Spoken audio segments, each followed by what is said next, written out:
اس مقام پہ جناب فضا نے شیر کو بلایا تھا، اور کیوں بلایا تھا اس کی تاریخ یہ ہے کہ جناب فضا سے امیر المومنین نے کہا تھا کہ رسول خدا نے کہا تھا کہ اے فضا، آپ نے ہماری گھر کی اتنی خدمت کی ہے، اللہ آپ کی 3 حاجات قبول کرے گا۔ جناب فضا نے کبھی کوئی حاجت نہیں مانگی اور اپنی حاجتوں کو بچا کے رکھا۔ جنگ صفین سے واپسی پر جب مولا کائنات گزر رہے تھے، آپ کو علم ہوگا کہ جنگ صفین جو ہے عراق میں ہوئی تھی، تو مولا کائنات اس جگہ سے گزر رہے تھے، تو اس مقام پہ ایک شیر آیا مولا کائنات کے پاس، اور اس نے کہا کہ یا علی کوئی خدمت آپ بتائیں، میں اسی بیابان میں رہتا ہوں۔ یہ ظاہر ہے یہ بیابان تھا، یہ جگہ کوئی آباد جگہ نہیں تھی، کربلا کوئی آباد نہیں تھا۔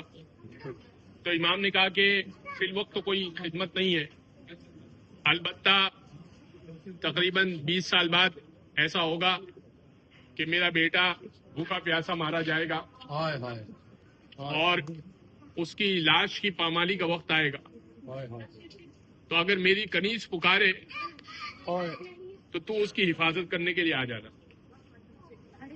بس جب تمام لاشیں بچھائے گئے اور اجیا نام کے گھوڑے تیار کیے گئے، ایک گھوڑا جس کا پیر 250 من کے برابر ہوتا ہے، آج بھی وہ گھوڑا سامان برداری کے کام آتا ہے، وہ خاص قسم کا گھوڑا ہوتا ہے۔ اجیا نام کے گھوڑے تیار کیے گئے امام حسین کی لاش کو پامال کرنے کے لیے۔ تو ایک مرتبہ جناب فضا نے دور سے یہ منظر دیکھا کہ حبیب کا قبیلہ آگے بڑھا اور کہنے لگا حبیب کے وارث زندہ ہیں، ہم لاش کو پامال ہونے نہیں دیں گے۔ ہور کا قبیلہ آگے بڑھا، کہنے لگا ہور کے وارث زندہ ہیں، ہم لاش کو پامال ہونے نہیں دیں گے۔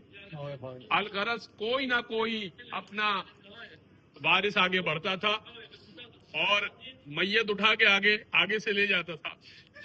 فقط حسین کے وارث تھے جن کے ہاتھ بندھے ہوئے تھے، پیر میں بیڑیاں تھی، گلے میں توق تھے، بے کجاوا ہماریوں پہ سوار تھے، وہ نہ کہہ سکتے تھے کہ وارث زندہ ہے ہمیں میت دے دو۔